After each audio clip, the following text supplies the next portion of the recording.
সুদের ওয়াজ করতে আমার যেই মজা লাগে,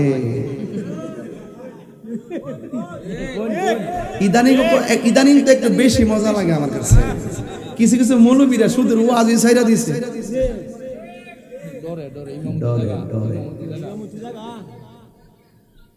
আরে হা দিয়া না বুঝতেন না, দেখলেন খেলা আছে। সুদ খাওয়া কি হালাল না হারাম? হারাম।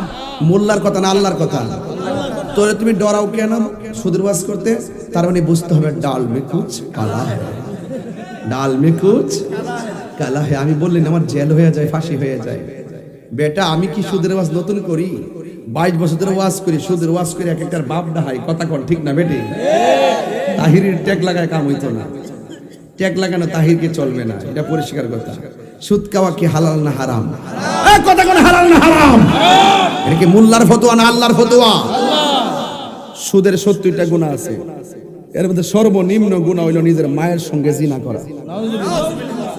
তো খাইন, আপনি খাইলে আমার সুবিধা কি? খাইন গিয়া গামলা বইরা খান, গামলা বইরা খান না, পেট বড় করে না, সেটা আমার বাপের সমস্যা দেখতে কোশে তোর গাঞ্জা খাস, গাঞ্জা খাস খাই তো খাইলে আরো খা, একদম বাড়ি বেচ্চা খা, আমার বাপের কি হইছে? তবে তোরে কইতাছি কি জানোস কি, যে মুরব্বিরা নাকি ফুলাপান কইতেছে, মুরব্বিরা আমার কইলে আমার তুইতা করছিস তা না, লা হাওলা ওয়ালা কুওয়াতা ইল্লা বিল্লাহ। মুরব্বিরা আমার মাথা খাস, ফুলাপান গাঞ্জা খা, মুরব্বিরা কি খা? মুরব্বিরা উক্কা খা।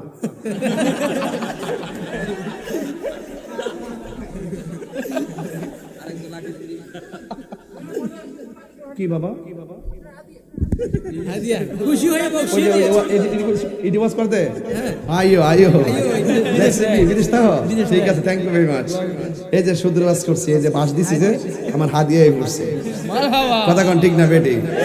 আর জোরে কোন ঠিক কিনা? সুদ খাওয়া হালাল না হারাম? সুদ খাওয়া কি রহমত না গজব? নেশা করে কি রহমত না গজব?